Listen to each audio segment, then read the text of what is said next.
오늘은 Mother's Day입니다. Today is Mother's Day. 오늘 예배에 참석하시는 모든 어머니들을 수고 많으셨습니다. We thank the mothers who have joined us in worship today for their numerous sacrifices. 그리고 미국에는 없지만 저번 주 5월 5일은 어린이날이었고 5월 8일은 어버이날이었습니다. Although it's not recognized in the United States, last week, May 5th was Children's Day and May 8th was Parents' Day in Korea.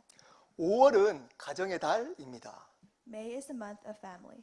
그래서 오늘은 특별히 가정에 대한 말씀을 나누도록 하겠습니다. So today we will reflect on God's word about family. 하나님이 기뻐하시는 가정이라는 제목으로 말씀을 나누겠습니다. I will share the message titled A Family That Pleases God.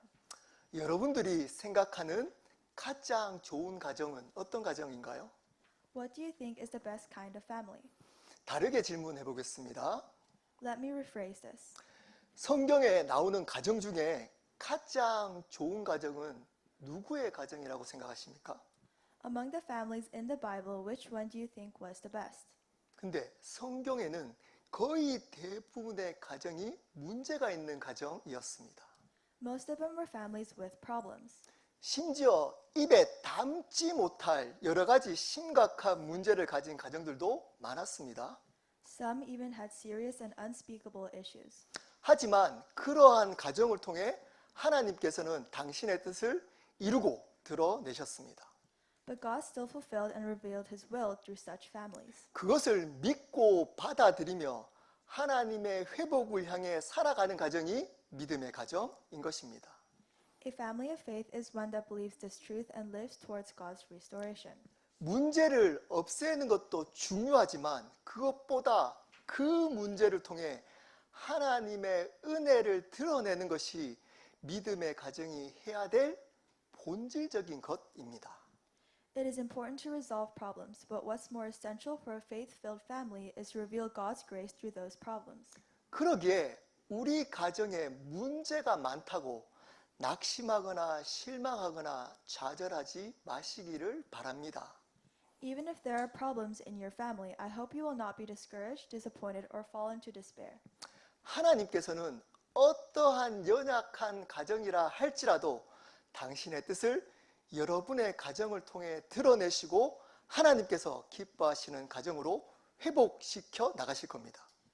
No matter how weak your family may seem, God will reveal His will through it and restore it into a family that pleases Him. 그러면 먼저 하나님이 원하시는 가정을 세워가려면 하나님께서 원래 가정을 주신 목적이 무엇인지를 정확하게 알고 있어야 합니다. In order to build the kind of family that God desires, we must first clearly understand why God gave us family in the first place. 여러분, 하나님께서 가정을 주신 목적이 무엇일까요? Why do you think God gave us family? 그 이전에 우리 부부들께 질문합니다. 여러분들은 어떤 목적으로 결혼을 하셨습니까? Before that, let me ask, what was your purpose when you got married? 이 목적을 명확하게 하는 것이 매우 중요합니다. It is very important to be clear about this purpose. 그래야 하나님께서 원하시는 가정을 세워갈 수 있기 때문입니다. Only then can we build the kind of family God wants us to. 그 목적이 바로 오늘 말씀 5장 31절과 32절에 나와 있습니다. That purpose is found in today's passage, Ephesians 5:31 and 32. 읽겠습니다. 그러므로 사람이 부모를 떠나 그의 아내와 합하여 그 둘이 한 육체가 될지니 이 비밀이 크도다. 나는 그리스도와 교회에 대하여 말하노라. For this reason, a man will leave his father and mother and be united to his wife, and the two will become one flesh. This is a profound mystery, but I am talking about Christ and the church. 부모를 떠나 한 육체가 되라고 하십니다. God tells us to leave our parents and become one flesh with our spouse. 그리고 이것이 비밀이랍니다. And he calls this a mystery. 이것이 놀랍고 위대한 비밀이라는 겁니다. It means this is a surprising and profound mystery. 그 비밀은 바로 그리스도와 교회에 대한 것이라는 겁니다. This mystery is about Christ and the church. 예수님과 교회에 대하여 가르쳐 주시기 위해서 가정을 주신 겁니다. God gave us family in order to teach us about Jesus and the church. 한마디로 가정의 목적은 교회됨을 위한 것입니다. In one phrase, the purpose of family is to become like the church. 좀 더 길게 표현하면 예수님을 더욱더 알고 바른 교회로 성숙하기 위함인 겁니다. It is so that we may come to know Jesus more deeply and grow into a mature and healthy church. 그런데 이 세상은 가정의 목적을 자신의 행복이라고 속이고 있습니다. However, this world deceives us into thinking that the purpose of family is personal happiness. 그래서 연애 때 자신에게 잘해주는 저 남자, 저 여자를 만나서 결혼하면 자신이 행복할 것이라고 생각하고 결혼합니다. Because of this, people believe that if they marry someone who treats them well during dating, they will be happy. 그러다가 자신이 행복하지 않으면 헤어져 버립니다. So this is why they decide to separate when they are no longer happy. 그러면서 자신의 불행을 이유로 이혼을 정당해 버립니다. Then they justify divorce by blaming their unhappiness. 하지만 우리 믿는 자는 절대 그러면 안 됩니다. However, we believers must never follow that way. 가정의 궁극적인 목적은 예수님의 은혜와 사랑이 무엇인지를 가정에서 경험하고 참된 교회로 성장해 가는 것입니다. The purpose of family is to experience the grace and love of Jesus within the home and to grow it into a true church. 그것이 목적이 될 때 행복이 따라오게 되는 겁니다. When that becomes our purpose, true happiness follows. 여러분들이 생각하는 그 행복이 없다고 가정을 포기하면 절대 안 됩니다. You should not give up on your family just because you feel you don't have the happiness you expected. 자신의 행복을 찾아 가정을 버리면 안 됩니다. You should not abandon your family in pursuit of your own happiness. 왜냐하면 가정은 그러한 행복을 주기 위해 만든 공동체가 아니기 때문입니다. Because the family was not created to simply provide that kind of happiness. 여러 가지 어려움과 아픔이 있을 수 있습니다. There may be many difficulties and pains. 하지만 그것을 통해 예수님에 대해서 배우고 바른 교회로 성숙해 가는 것이 바로 하나님이 기뻐하시는 가정의 모습입니다. But through those things, we learn about Jesus and grow into a more mature and healthy church, and that is the kind of family that pleases God. 그렇다고 오해는 안 했으면 좋겠습니다. But I hope there is no misunderstanding. 가정을 통해 우리가 행복하면 안 된다는 이야기가 절대 아닙니다. This does not mean that we should not be happy in our families. 하나님께서는 바른 가정을 통해 하나님 나라의 참된 기쁨과 평안을 우리가 누리기를 원하십니다. God truly desires that we enjoy the real joy and peace of His kingdom through a proper family. 하나님의 사랑과 은혜를 경험하기를 원하십니다. He wants us to experience His love and grace. 가정을 통해 행복하기를 원하신다는 겁니다. He wants us to find happiness through our family. 하나님께서는 그러한 가정으로 회복시켜 가기를 진심으로 원하십니다. And He sincerely wants to restore our families into that kind of joyful home. 하지만 우리의 행복만을 목적으로 한다면 진정한 행복을 누릴 수가 없게 되는 겁니다. But if our only goal is our own happiness, we will never find true happiness. 가정이 하나님의 뜻을 추구할 때만 하나님께서 진정한 행복을 우리에게 주시는 겁니다. It is when our families seek God's will that He gives us real joy and fulfillment. 믿는 자라고 할지라도 여전히 우리가 연약하기 때문에 온전하지 않는 가정을 세워갈 때가 많습니다. Even as believers, we often build imperfect families because of our weaknesses. 하나님이 원래 계획한 온전한 가정이 되지 못할 수가 있다는 겁니다. Sometimes our families may fall short of God's original design. 그리고 어떤 경우에는 어쩔 수 없이 이혼을 선택할 수밖에 없는 경우도 분명 있습니다. And there are situations where divorce becomes an unavoidable choice.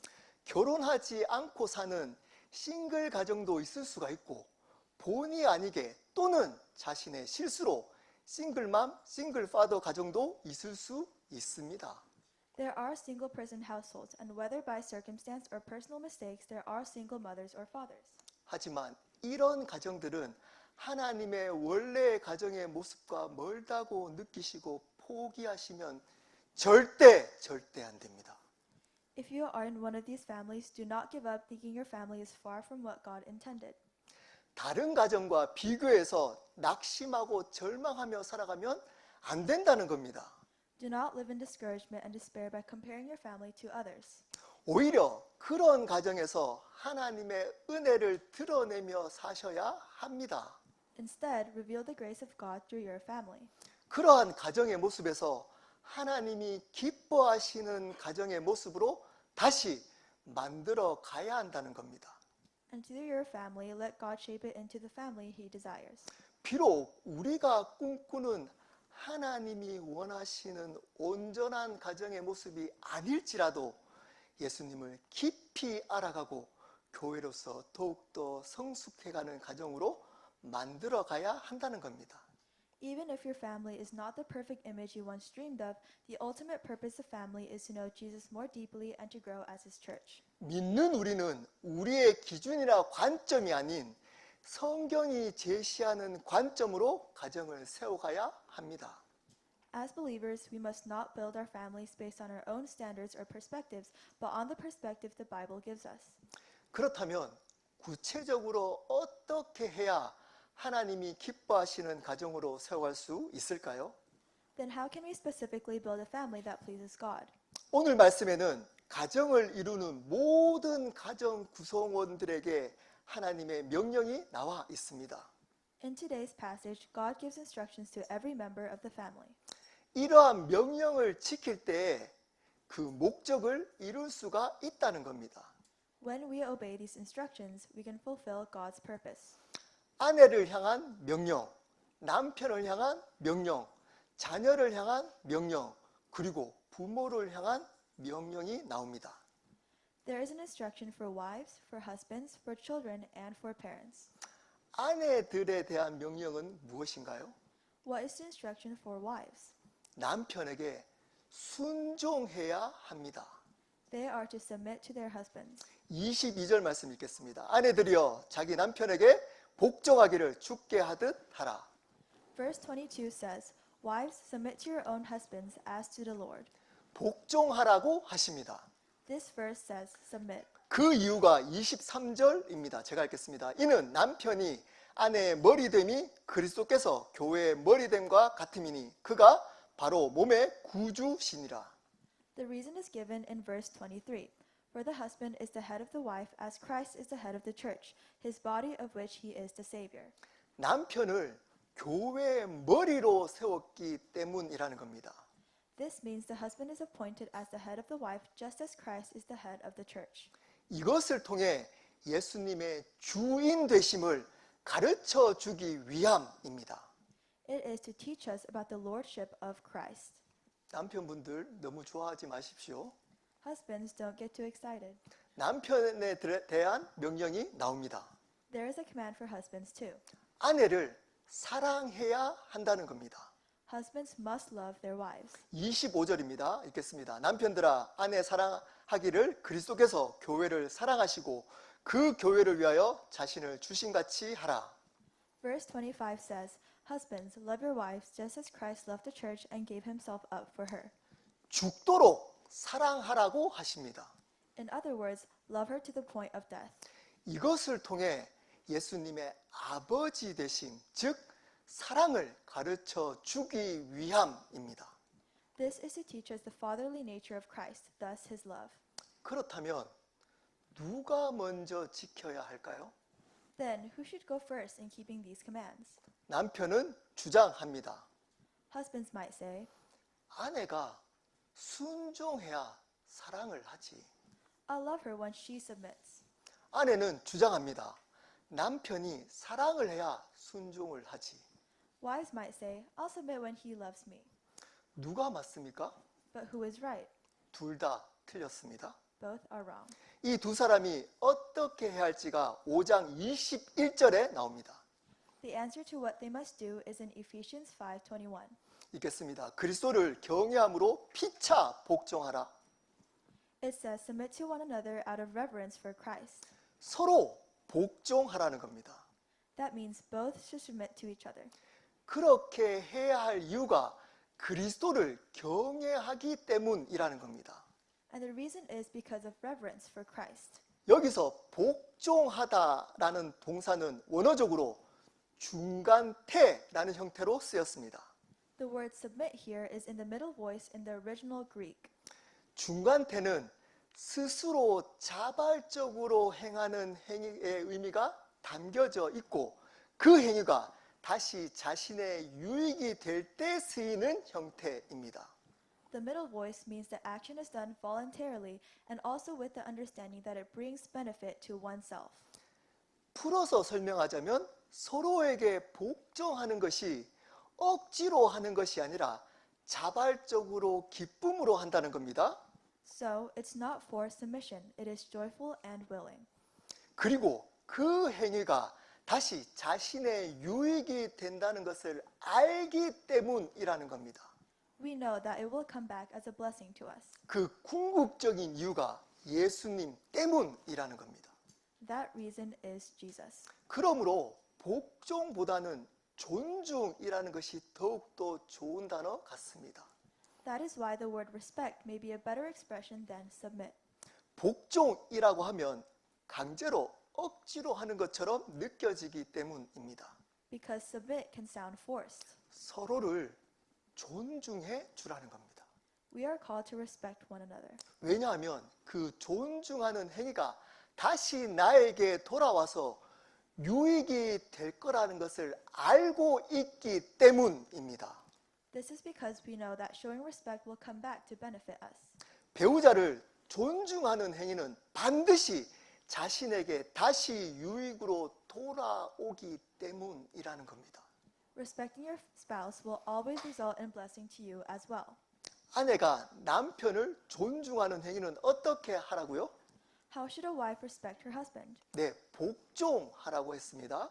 Yes, this is by submitting. 남편의 의견을 따라주라는 겁니다.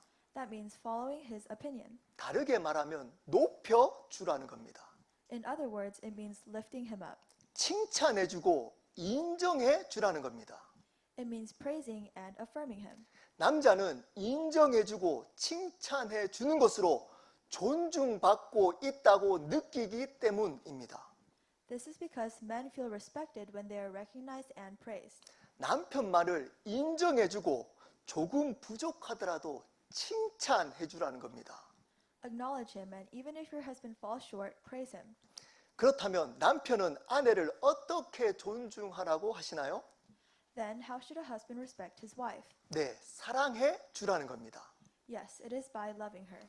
다른 말로 표현하면 다정하고 소중하게 대하라는 겁니다. In other words, be tender and treat her as precious. 여자는 소중히 여김을 받고 사랑을 받을 때 존중받고 있다고 느끼기 때문입니다. This is because women feel respected when they are cherished and loved. 아내가 사랑을 받고 있다는 걸 느끼게 해주라는 겁니다. Help your wife feel that she is loved and treasured. 상대 배우자에게 서로 이런 방식으로 존중할 때 그 행위가 다시 자신에게 돌아와서 유익이 된다는 겁니다. When each spouse expresses respect in this way, it comes back as a blessing to both. 그것이 바로 피차 복종하라의 의미입니다. That is the meaning of mutual submission. 부부 여러분, 서로 피차 존중하시기를 축복합니다. Dear couples, I bless you to show respect to one another. 자기가 원하는 사랑의 언어가 아니라 배우자가 원하는 사랑의 언어로 배려하고 존중해 주시기를 바랍니다. Not by using the love language you prefer, but by using the love language your spouse prefers. 아내는 남편의 길을 세워줄 수 있는 섬김을 해주시기를 바랍니다. Wives, serve your husbands in ways that lifts their spirits and supports them. 그리고 남편은 아내가 사랑받고 자신이 소중하다는 것을 느낄 수 있는 섬김을 해주시기를 바랍니다. Husbands, serve your wives in ways that help them feel loved and valued. 그러면 그 섬김이 반드시 유익이 되어 여러분에게 다시 돌아오게 될 겁니다. That kind of service will surely return to you as a blessing. 그리고 자녀들에 대한 명령입니다. And now, here is God's command to children. 부모님께 순종해야 합니다. Children must obey their parents. 6장 1절 말씀 읽겠습니다. 자녀들아, 주 안에서 너희 부모에게 순종하라. 이것이 옳으니라. This is from chapter 6, verse 1. Children, obey your parents in the Lord, for this is right. 부모에게 순종하라고 말씀하십니다. The Bible tells children to obey their parents. 십계명에서 5번째 계명인데 그것이 십계명 중에 약속을 전제로 한 첫 번째 계명이기 때문이라는 겁니다. This is the fifth commandment in the Ten Commandments, and it is the first commandment that comes with the promise. 2절 말씀 읽겠습니다. 내 아버지와 어머니를 공경하라. 이것은 약속이 있는 첫 계명이니라. Verse 2 says, Honor your father and mother. This is the first commandment with a promise. 이 계명을 지킬 때 하나님께서는 어떤 약속을 주십니까? What is the promise when we keep this commandment? 3절입니다. 읽겠습니다. 이로써 내가 잘 되고 땅에서 장수하리라. Verse 3 says, So that it may go well with you and that you may enjoy long life on the earth. 그러면 잘 되고 이 땅에서 장수한답니다. It says, Things will go well for you and you will live long on the earth. 이것을 이 세상에서 오래 사는 걸로 해석하면 안 됩니다. We should not interpret this as simply as living a long time in this world. 여기서 땅의 의미는 원어적으로 이 세상보다는 하나님의 나라로 해석하는 것이 맞습니다. The word earth here is better understood in the original language as referring to the kingdom of God rather than just this physical world. 그러므로 부모에게 순종한 자녀는 하나님의 나라를 지금부터 누리며 살게 된다는 겁니다. Thus, when children obey their parents, they begin to enjoy the kingdom of God even now. 하나님의 복을 지금부터 받으며 잘 살아가게 된다는 겁니다. It means they begin to live with the blessings of God from this moment on. 여기 있는 우리 아이들 잘 들으십시오. To all our students here, please listen carefully. 하나님의 축복을 받는 첫 번째 방법이 바로 부모님께 순종하는 것입니다. The very first step to receiving God's blessing is to obey your parents. 하나님을 부정하는 것이 아니라면 부모님께 순종하십시오. Unless your parents are telling you to do something against God, obey them. 그러면 하나님의 복을 누리며 이 세상을 살게 될 겁니다. Then you will receive and enjoy God's blessing as you live in this world. 그리고 하나님께서 이것을 통해 우리 믿는 자가 하나님께 순종하며 살아가야 함을 가르쳐 주십니다. And through this, God is also teaching us believers that we must live in obedience to Him. 그리고 마지막으로 부모님들에 대한 명령입니다. And finally, here is God's command to parents. 하나님의 말씀으로 양육해야 합니다. It is that we must raise our children with the word of God. 6장 4절입니다. 읽겠습니다. 또 아비들아 너희 자녀를 노엽게 하지 말고 오직 주의 교훈과 훈계로 양육하라. Ephesians 6:4 says, Fathers, do not exasperate your children. Instead, bring them up in training and instruction of the Lord. 부모님들은 자녀들을 노엽게 하지 말아야 합니다. Parents must not make their children angry. 여기서 노엽게 하지 말라는 의미는 인격적으로 대해주라는 겁니다. Here, do not exasperate means that we should treat our children with respect and dignity. 자신의 소유물로 여기지 말고 하나님의 소유물로 존귀하게 대하라는 겁니다. Don't treat them as if they belong to you, but honor them as God's possession. 그래서 그들을 양육할 때 주의 교훈과 훈계로 하라는 겁니다. So, when you raise them, do it with the Lord's training and instruction. 여기서 교훈은 원어적으로 본이라는 의미입니다. The word training in the original language means example. 그리고 훈계는 하나님의 말씀입니다. And the word instruction means the word. 자신의 삶으로 본이 되고 하나님의 말씀으로 양육하고 권면하라고 말씀하십니다. This is God telling us to raise our children by being an example with our lives and by teaching them the word. 자신의 욕심이나 감정으로 대하지 말고 이 세상의 원리나 교훈으로 양육하지 말라는 겁니다. Do not raise them based on your own emotions or selfish desires, and do not raise them by the principles of this world.